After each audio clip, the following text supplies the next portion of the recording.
On top of that, I'm also providing professional training on behalf of RobotDK. Over the last 2 years, I've been training teams in Europe, in Asia, and in America. Through that process, I've built an impressive amount of training material and knowledge. I shared with many how to take full advantage of the software. The team at RobotDK and I decided we should take the time to record all of it and make it available to as many users as possible through our different platforms. What you're about to watch is basically the same thing as a professional training, minus direct access to myself. You might be wondering what will be covered in this training, and the answer is pretty much everything. We will start today by installing RobotDK from scratch and setting up your software so that you have the exact same settings as I do. We will then build our way from learning the basics of the simulation environment to very advanced projects using external access, complex curve following, or multiple robots at the same time. I want you guys to be as knowledgeable as I am with the awesome tool that is RobotDK. You don't own a professional license of RobotDK? No problem. The free trial available on our website is enough to follow almost all the training. You'll be able to learn how to do simulation and offline programming. I really hope you will tag along and follow these step-by-step guides. If you do, I can ensure you will save a lot of time in your personal projects. I consider that being a training, not a lecture. So I will make sure that you have access to all the files I'll be using. This way, you can really follow along and try the different projects for yourself. Simply take a look in the description below to find the link to the files. My goal is to give you access to that content as soon as possible. Therefore, I will record myself live, without a script, and with minimum editing. Okay, now that you know what you're getting into, let's jump right into it. The first thing to do to install RobotDK is to go grab the software on our website. I will simply open on Surface. Follow the same exact step, you just download the latest version from our website. No need to uninstall anything, you just need to install the new version on top of the one you already have. All your setting, preset and everything will be transferred from one version to the other, no worries about that. So yeah, we do often release new versions, so I would recommend you to potentially update RobotDK once a month. That would make sense. Unpack is almost done. It's very powerful for. Quickly recommend you that if you have any questions or stuff like that, you can always go to RobotDK environment. For this video, we will do the setup that we need.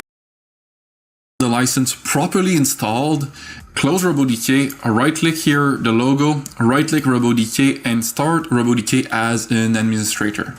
If you do that, you'll be able to record the license in your instance of RobotDK. Otherwise, you would have to put in your license every single time you will launch RobotDK. So you just need to do that once if your computer is kind of protected because you're working in a company that has some level of IT security. You just need to have access to the administrator account for once, and that's it. So you'll then go to help and then license.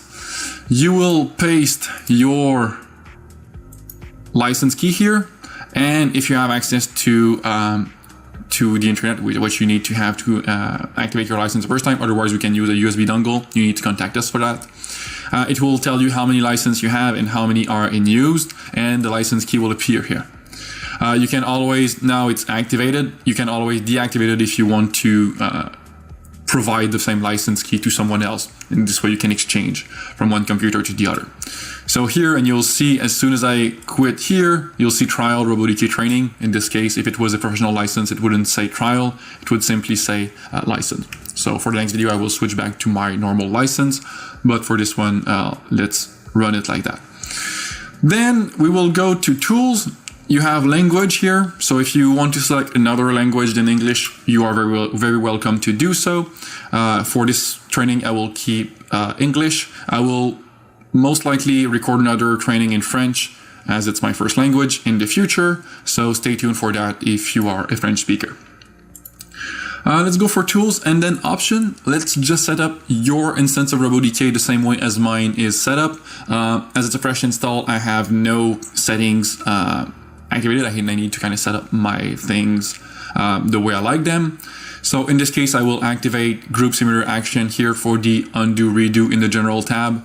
That will simply make the Control Z more natural, I believe. If you are the kind of person that forgets to save his work from now, sometimes you can activate here auto backup every a certain amount of time. I would recommend you doing so. Generally, I am honestly a Control S maniac, so I don't need that. I'm just Control S-ing all the time, so that kind of do the same thing. In display, you can, if you are new to robotics and you're not super familiar with the color convention for the axis. So color convention would be the red axis is X, the green axis is Y, and the blue axis is Z. If you're not super familiar with that, you can always just activate XYZ here, letters, and the little letters will appear at the end of the arrow. So that can be useful if you are new to the field. I will generally let that unchecked, but maybe sometimes I will activate it. So if you go, I would remove auto reframe when adding objects here. If you have a GPU in your computer, you can select use GPU array here. RobotDK do not require you to have a very powerful computer.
Let's go for tools and then option. Let's just set up your instance of RobotDK the same way as mine is set up. As it's a fresh install, I have no settings activated. I need to kind of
set up my thing so I don't need. I will generally let that unchecked, but maybe sometimes I will activate it. So if you go, I would remove auto reframe when adding objects here. If you have a GPU in your computer, you can select use GPU array here.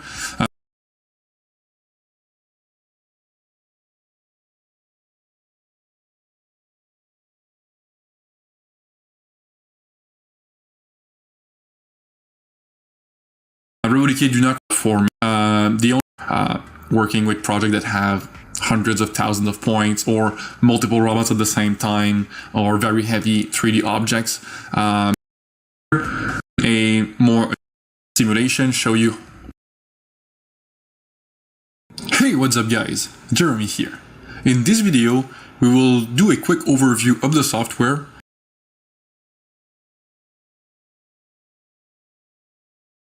Hey, what's up guys? Jeremy here. In this video, we will do a quick overview of the software. Make sure to set up a vocabulary so that we use the same words to define the same thing in our RobotDK environment, and I will show you a few tricks regarding how to properly organize your work while using the software. So here we have an assembly station provided by one of our partners here, DIY Robotics. I'm going to start the main program, just like that here. So first of all, here you will have what we call the simulation environment. This will be where most of the work will take place. On your left, you will have what we call the station tree. So this is where all the different objects, targets, programs, subprograms will be defined and stored. So this is where you will create your actual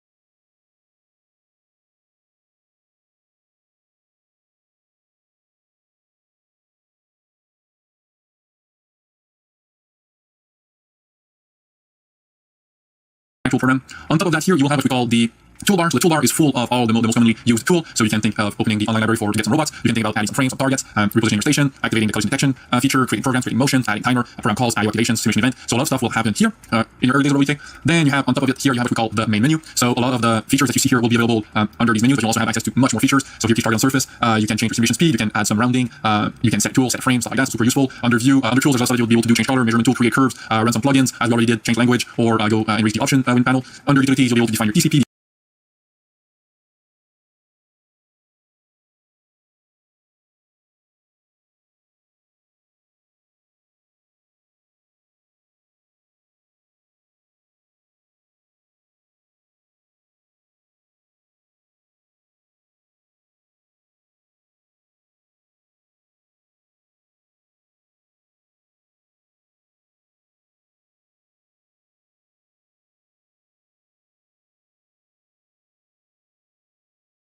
Define frame, create advanced curve following project or machining project, 3D printing project, create mechanisms synchronized with external axis, even some robot calibration here. We'll talk about that later. This is a very specific topic. You'll be able to connect to a robot or a tracker.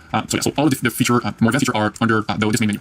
Here you'll also have the slider. The slider lets you run the different motions one by one, just like that, so that you can really look for little pieces of your program. I will simply hide this station for now and rerun this project here so that we can go a bit closer and take a look at it. So in this case here, I'm going to slow down the simulation a bit at 5:1, which is, by the way, the default simulation ratio is 5:1, meaning that 1 second in RobotDK represents 5 seconds in real life. So you just need to be aware that things generally look a bit slower in a simulation environment compared to a real full-size robot moving beside you. So don't be fooled by the impression that things are not moving very fast in the 3D environment. So here what we're doing is we're creating an assembly process with old school Game Boys. So if you were alive in the 90s, you might have played with one of those at some point. So we're taking a sub-assembly from here, placing it under 2 finger grippers, bringing back a back plane. We are screwing in 4 screws, pitting the battery pack, placing it in place, and then we have some back panel that we're entering at a 45-degree angle and positioning. Then we pick up the whole assembly with the finger gripper and placing it on the out conveyor. So to give you an idea, I did this simulation myself. The 3D models were provided by the partner, and it took me about a day of programming from receiving the 3D models up to having the result I have now. It's about a day of work. I think I could do that a bit faster now. I created that station, I think, like 2 years ago. I've improved a bit since then, but yeah. Okay, so this is for the station itself. On the side here, as I already said, we have our station tree. You'll be able to find your robot, the different tools that are attached to the end of arm or command. You'll see your different projects, the 4 programs. So here you can see, I'm going to hide that for now. You can see the main program with the different subprograms that are called one by one. Now I went back to its own position.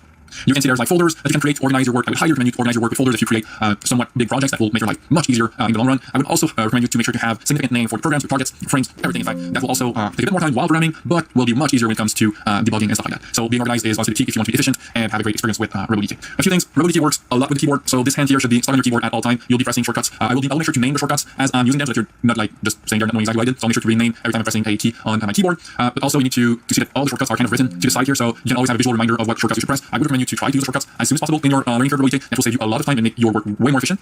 Another thing, last thing before we actually jump and start playing with RobotDK is a lot of stuff are available by right-clicking. So if you right-click on the robot, you'll have a ton of features or options that will appear. Same if you click on an object. Same if you right-click here in a program, you can add instructions and stuff. So using the right-click on objects is always a good idea if you want to find some features or options that would be hidden in it. Okay, that's everything for this video. In the next one, we will open a real station and start playing with a real robot. See you there.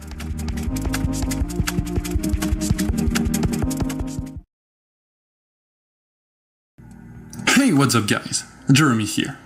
In today's video, we will learn how to navigate in RobotDK's environment and how to use some of its basic features. Let's jump right into it. As I mentioned in the intro, I will give you access to all the files I'll be using so that you can follow along the different steps. You will find a folder a bit like this one. We are now covering Module 1 RobotDK Environment and Simulation, so let's open it.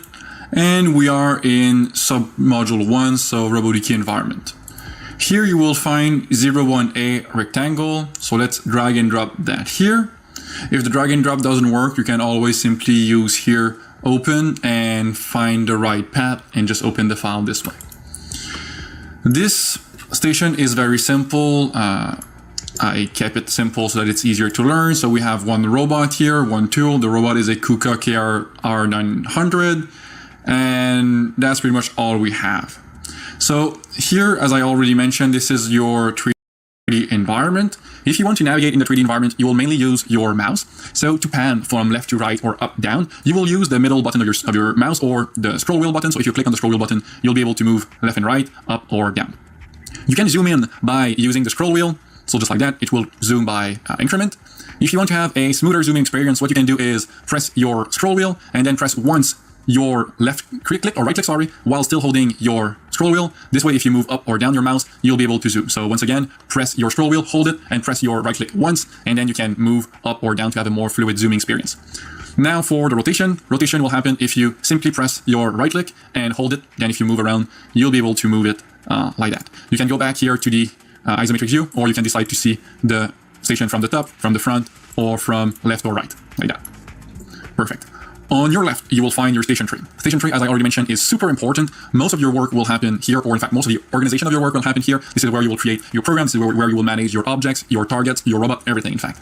There's one super important thing to understand about RobotDK in general and about your station tree. It's the parent-child relationship. The parent-child relationship is a way to kind of hook up multiple objects together. If you see here, you have an indentation between the different objects we have. So we have our tool, which is the pencil. We have our robot, which is indented to the left once. We have indented to the left once again, so you have the reference frame or the robot base. And then you have one folder, which is the whole station. This is what we call the parent-child relationship. So if you have an indentation, that means that's the child of the object that is just on top of it. If you press the little white arrow here, everything that disappears when you are collapsing an object is a child of that object. So here, the robot has one child, it's the tool. The frame here has one child, it's the robot, and then so on and so forth. If you delete one object here, all the childs of that object will also disappear. We can close the window here. By the way, if you want to reopen a station that you already had open, you can go to File, Open Recent, and we can go here, 01A rectangle. We can also press Ctrl-1 to reopen the latest open stations or objects or whatever is the last thing that you opened. Next, here you will see we have the different reference frames. So we have our TCP or tool center point. This is our tool. We have a reference for our robot flange. We have one reference for our robot base here. So those will be important to either position objects or target with respect to those reference frame, or to simply move the robot around. You can hide and show those targets as you need. So in this case here, we have a TCP, so we don't necessarily need to see the frame of the robot flange. So what we can do is simply right-click the robot and click here, Visible Robot Flange, and this target or frame here will disappear. So that's awesome. I can do the same with the tool. So I can right-click and make the TCP invisible. That would keep the tool visible, but just remove the frame below. I can decide to make the tool invisible for itself. So like that, I just have the flange now, and in fact, I just have the robot. I can bring back the tool and bring back its TCP. You can also change the size of those arrows if you feel like they are a bit too big. In this case, I do believe that they are a bit too big. So what you can do is simply press plus or minus on your keyboard. If you press minus, it will reduce the size of all the targets, frame, and TCPs. And if you press plus, it will obviously make those bigger. Again, if you remember, by convention, the z-axis is the blue axis, the x-axis is the red axis, and the green axis is the y-axis. Okay, that's everything for this video. I hope it helped. In the next one, we will learn how the robot works here. We have a robot panel where we can either move the joints, see the position of the TCP with respect to the base, select configurations, and stuff like that. So we will explore that robot panel in the next video. This is a very vital portion of RobotDK or interface you will go back to all the time. So you really need to have a good understanding of it if you want to be efficient with RobotDK. I hope to see you there.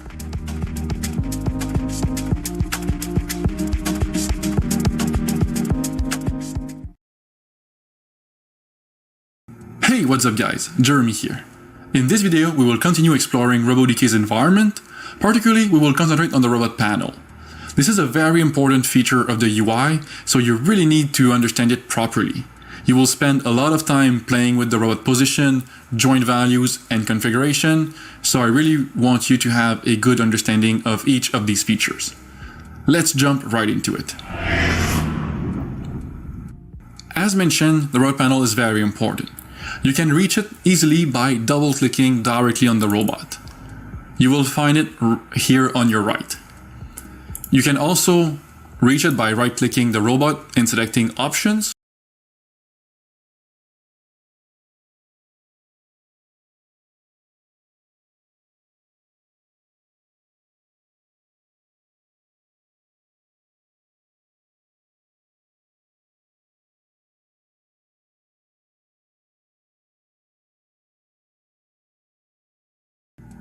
Hey, what's up guys?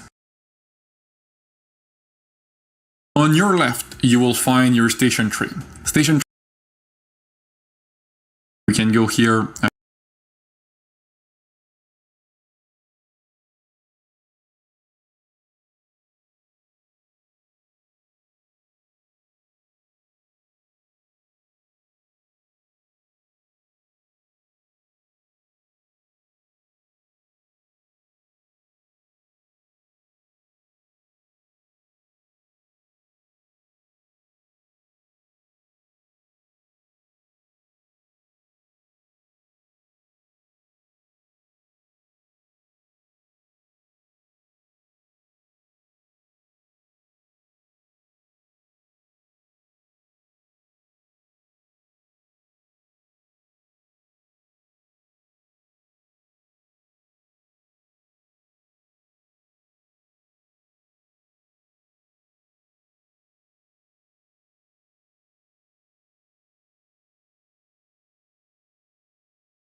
01A rectangle.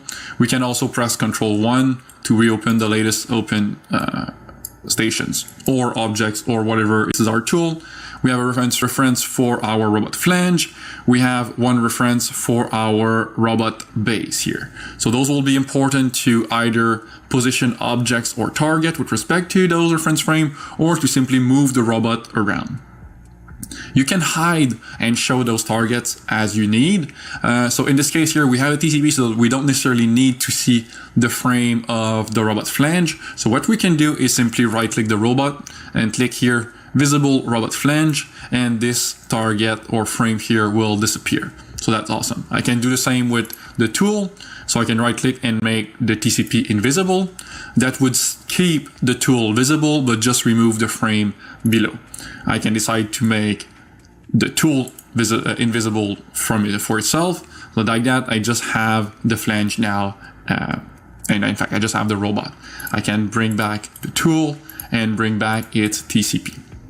You can also change the size of those arrows if you feel like they are a bit too big. In this case, I do believe that they are a bit too big. So what you can do is simply press plus or minus on your keyboard. If you press minus, it will reduce the size of all the targets, frame, and TCPs. And if you press plus, it will obviously make those bigger.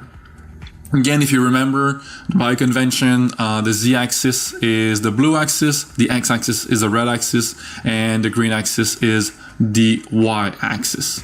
Okay, that's pretty much everything for this video. I hope it helped. In the next one, we will learn how the robot works here. We have a robot panel where we can either move the joints, see the position of the TCP with respect to the base, select configurations and stuff like that. So we will explore that robot panel in the next video. This is a very vital portion of RobotDK or interface you will go back to all the time. So you really need to have a good understanding of it if you want to be efficient with RobotDK. I hope to see you there.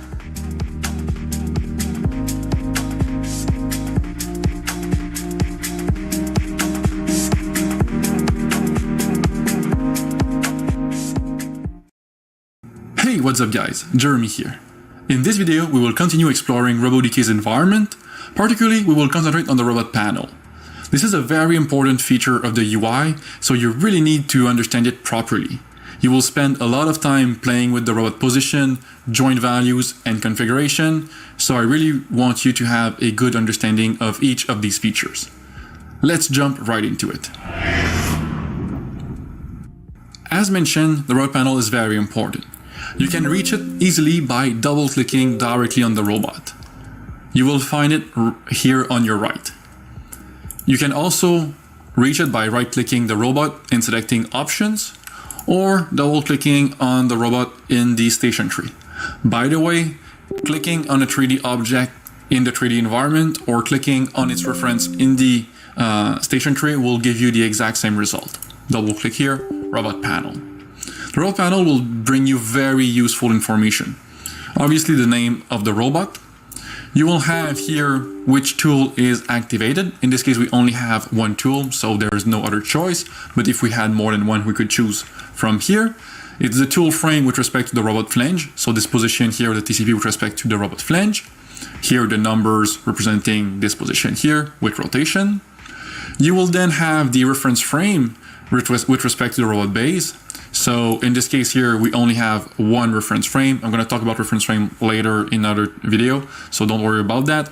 But for now, we only have one, so we only have one choice. And this position will obviously be 0 with respect to itself.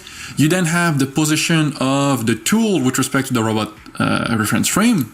So if I was to put the robot to its side like that, and if we were to look at the values we have here, so 626.5 millimeters along in the red box, meaning the red axis or the x-axis. So that means that this TCP here is 626 millimeter away from the robot base right here. 0 in y because we are straight here, and 807 millimeter in z, so the height here. And then we have the rotation. So very useful information. I will talk later about the Euler angle format, so how the rotations are represented.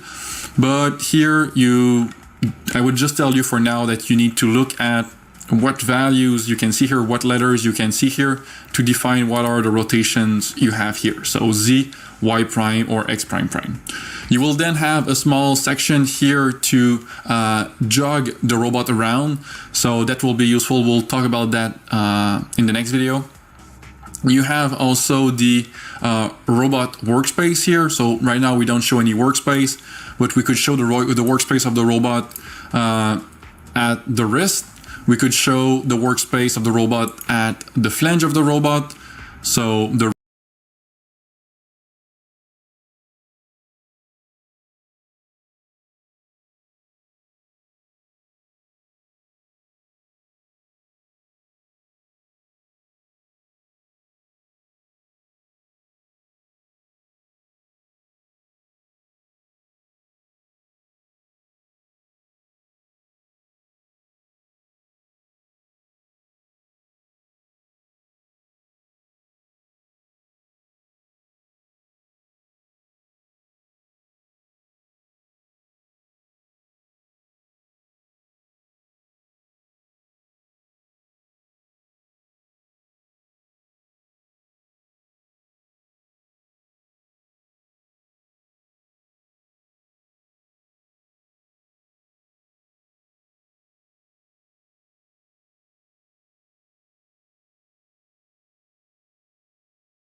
The wrist is here where joint 5 is, the flange is at the end of the joint 6, and where the current tool is sitting. I would recommend you to use either the flange or the wrist to really define if an object is reachable, except if you have a very long tool, because if you are completely extended, sometimes you lose a bit of flexibility to do your motion. So it's not because the robot can reach a point and it can actually work at that spot. Let's go back to no work zone. You can then show some frames, so I could show the tool or show the reference frame. This is the exact same thing as right click here, visible reference frame, right click visible robot flange, right click visible tool frame. Here, underneath, you can see the joint axis jog, so you could move the robot one joint at a time. So like this, like that. Here, bring it back to its own position. You can see the value here of each joint. You can enter a value manually, so 0 here, let's say. So you can enter a value here, take back to home, and then underneath here you will have the different robot configurations. So we will have a video especially on robot configuration in the next few videos, but here you can select the different configuration or set of joints available to reach a given position with that robot here. You can also reach the same kind of panel by double clicking directly on, let's say, the TCP, it will bring you a panel with a lot less information because there's not much to say about the tool except the values of the TCP position. Same goes for reference frame. Again, the only thing we need to know about reference frame is its position, so there's not as much information, but it's still a valuable information.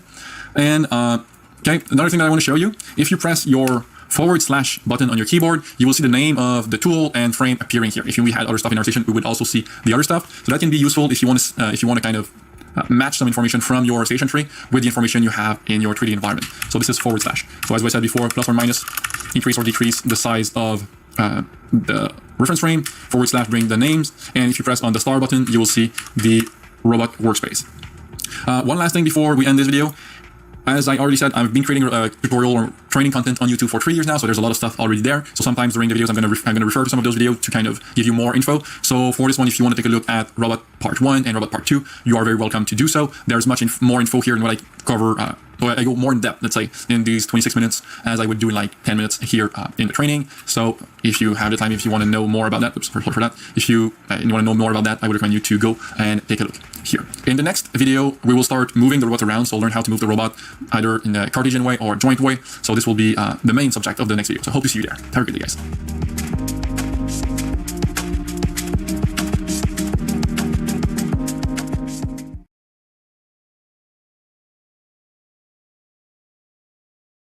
Hey, what's up guys? Jeremy here. In this video, we will learn how to move the robot around and how to position it at a very specific position using Cartesian data, let's say. Okay, let's jump right into it.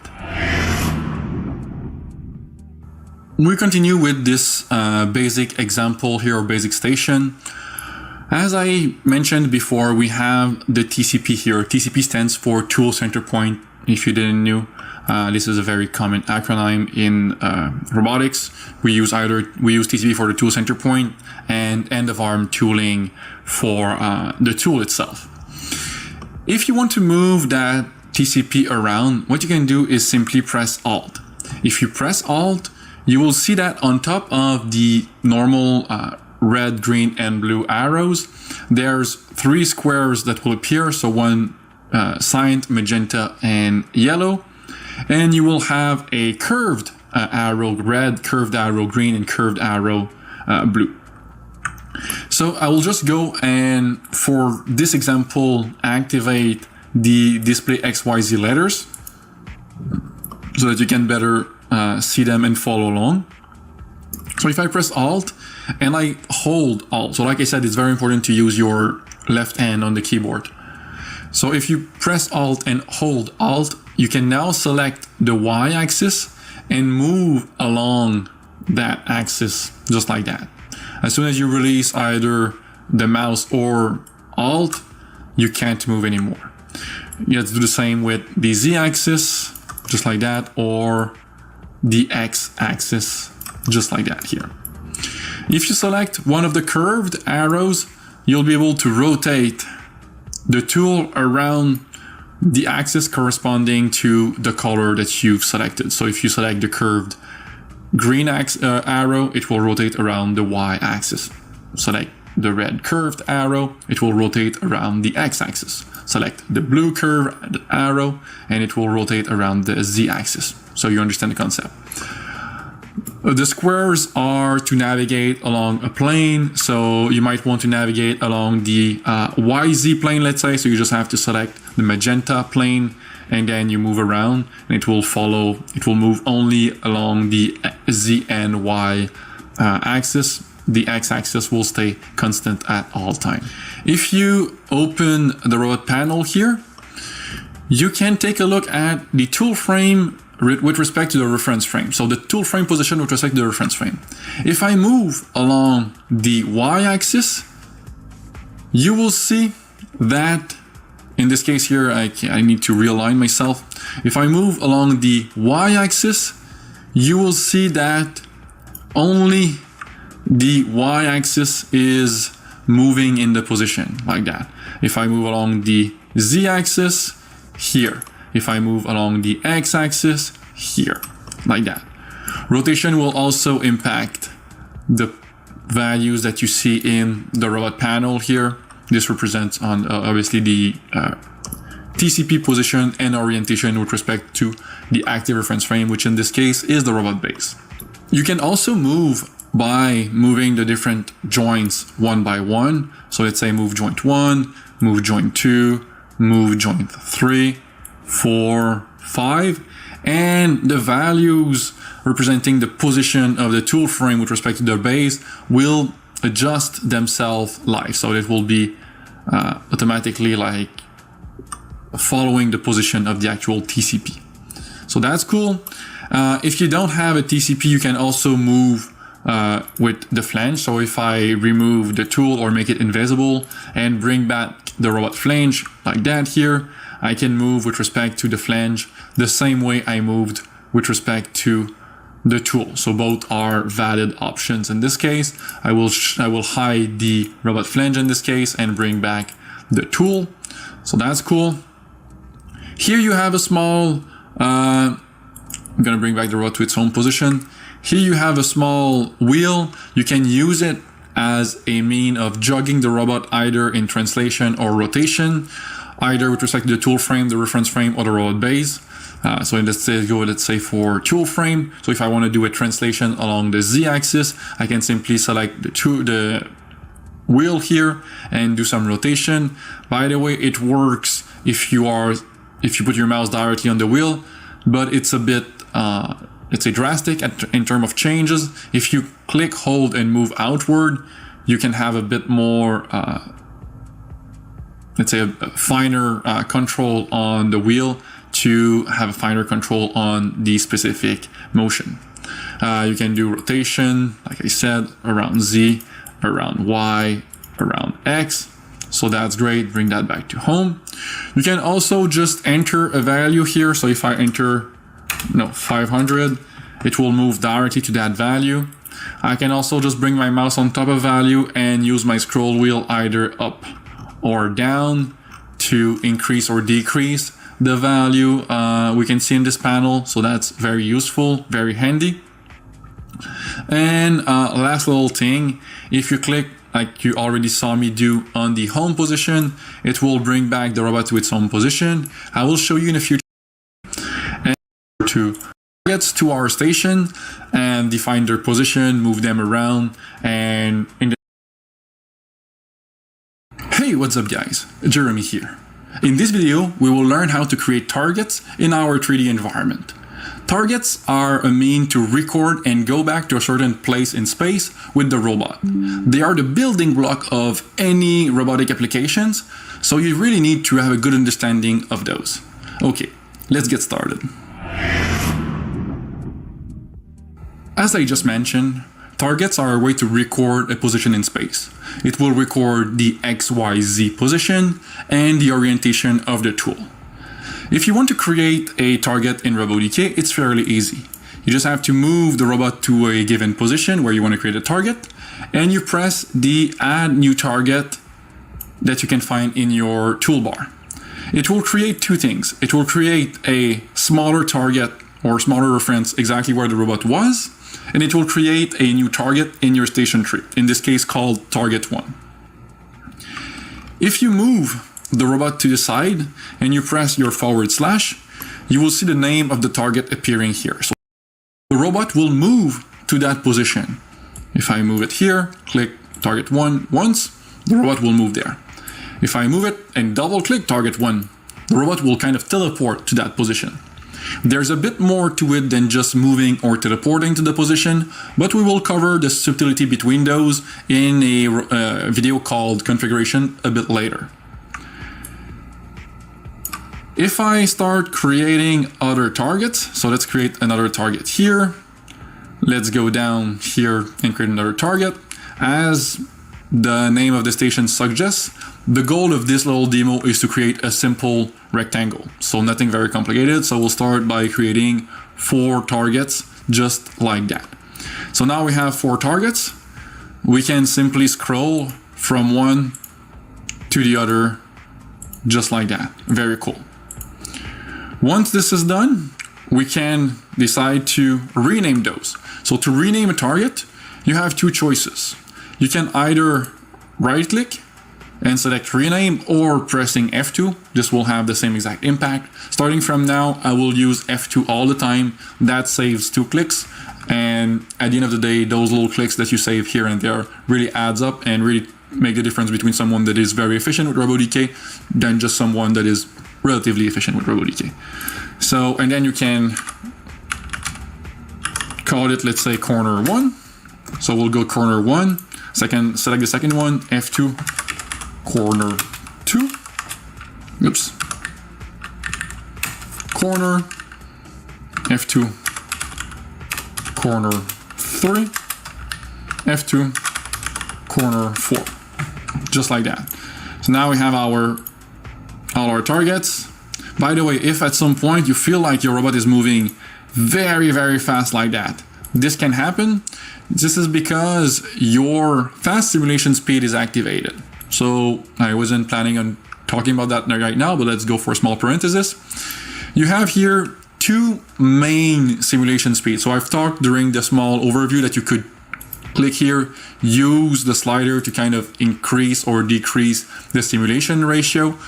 You will see it in the lower left part of your window. If you move that around here, you can see the number. So by default, it's 5, and I can bring that, let's say, to 1 to 1 or something like that. So, and this will apply if you see the fast forward or kind of double play button here. This means that you are in a normal mode, and if you click there, you will reach the fast simulation speed.